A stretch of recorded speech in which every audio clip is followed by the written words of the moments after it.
So I am finally getting around to making a Royal Paladin video. I am not the biggest fan of Royal Paladin. I also don't think that at the time of the launch of the game, that Royals seems to be the one that is lacking the most in strong resources.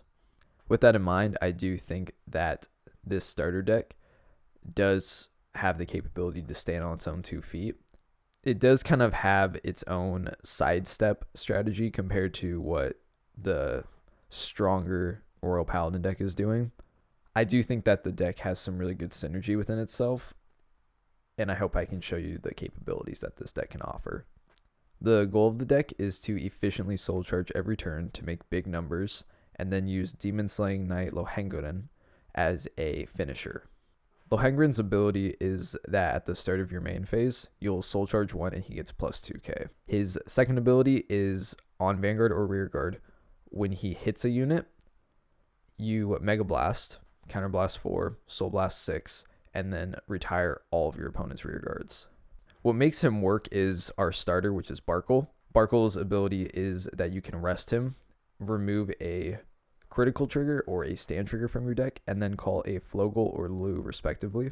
So what this allows you to do is on your second turn, you do not ride a grade 2, you skip your ride phase, you use Barkle's ability, search for Liu, you use Liu's ability to counterblast 1, placing him, Flogel, and Barkle all into the soul.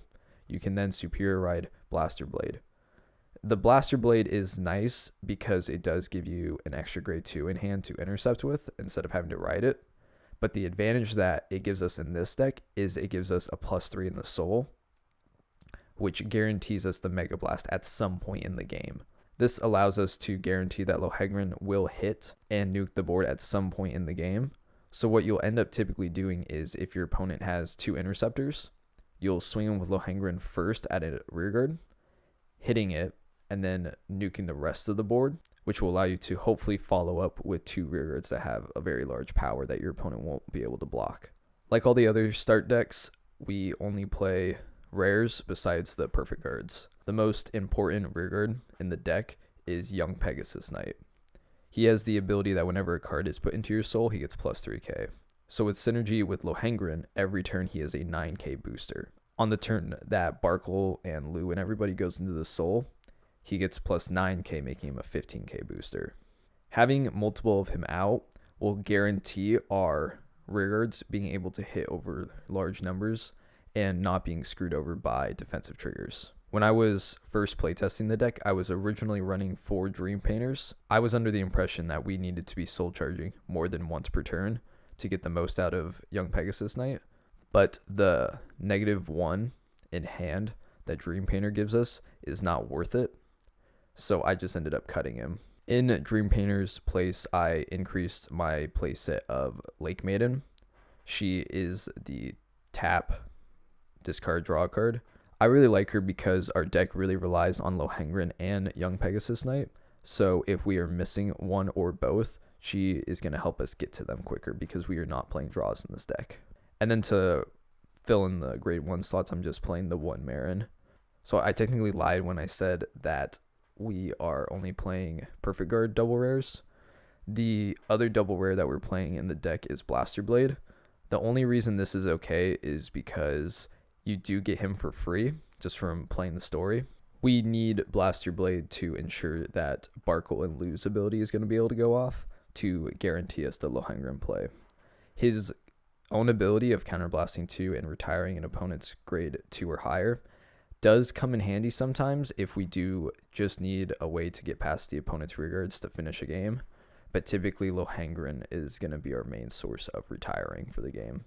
The rest of the grade 2 slot is just to guarantee that we make the most out of Tristan. Galatine is here, is just a 10k butt. Both Eagle Knight and the grade 2 Palamedes is here because they can become 11k units very easily.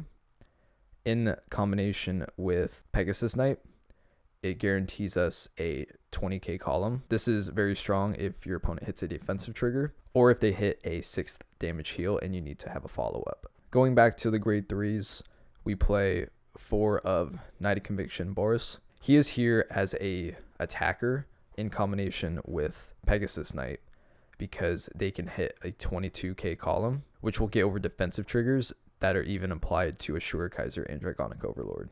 His one counterblast does stall us, but typically Lohengrin is a finisher, so we won't be using it until the last turn of the game anyway. So having to use 5 counterblasts in the game is totally fine. Knight of Steelblade is in here for the same reason, that it makes a 21k column. I like Knight of Steelblade better than Boar, but Boar is a 10k body, which is a little helpful. I do have the one Crimson Butterfly in here. As soon as you can cut this, I would take it out. We just don't have any other rare or common grade 3s that I think are worth running. So if you got any double rares or triple rares that you want to play, just cut this card out as soon as possible. Our trigger lineup is 4 crits, 1 draw, 4 stand, 4 heals.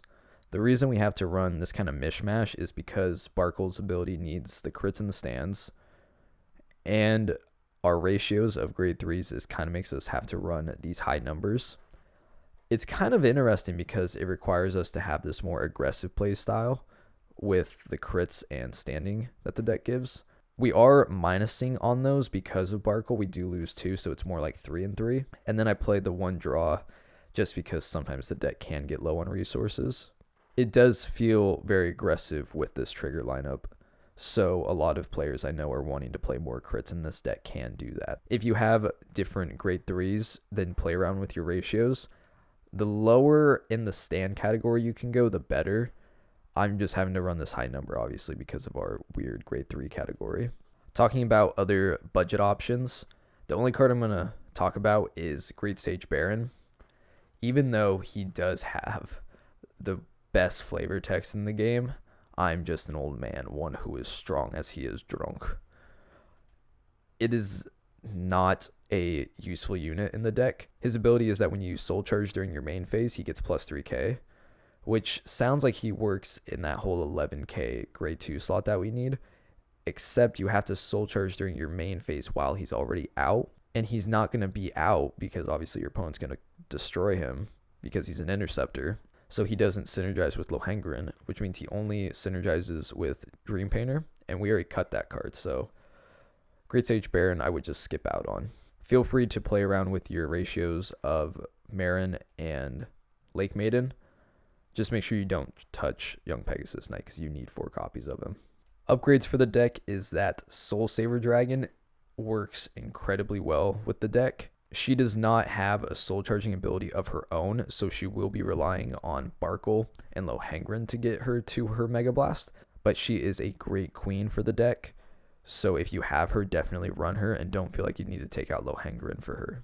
She also offers us a alternative finisher. Instead of nuking the board, if you just need more power, she will get us to that. Gancelot is the actual savior of Royal Paladins. If you have any copies of him, put him in every Royal Paladin deck, especially as a heal trigger, because you can shuffle him back into the deck if you ever draw into him, and then fix your hand of your grade 2s that will be used as interceptors. So he is a great unit. Play every copy of him you have. Both Alfreds, especially Alfred early, take away from like the soul charging counterblast ability that this deck needs. So if you are going for the Gancelot build, then you're going to have to walk away from the Lohengrin build.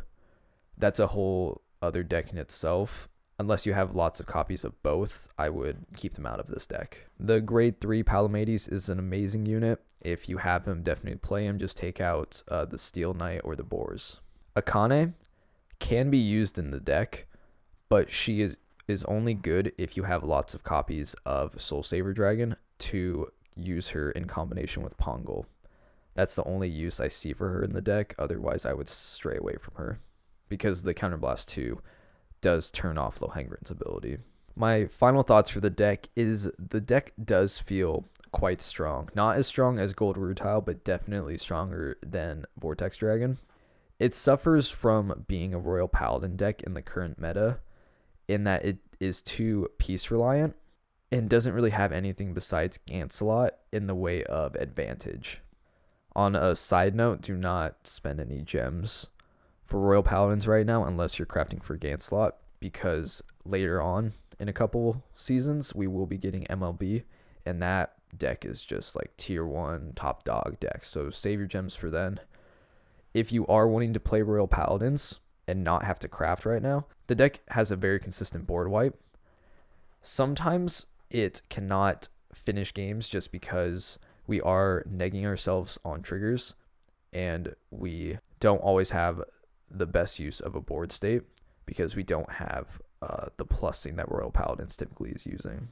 I really encourage you to build upon this deck. This is more of a skeleton build, and then you take the pieces that you currently have and then experiment with an image of victory that you have for the deck. And just like make sure you have fun with the game, because that's the whole reason we're playing this. So thank you for watching. I will not be making a start deck video for OTT. I will be making a free-to-play video.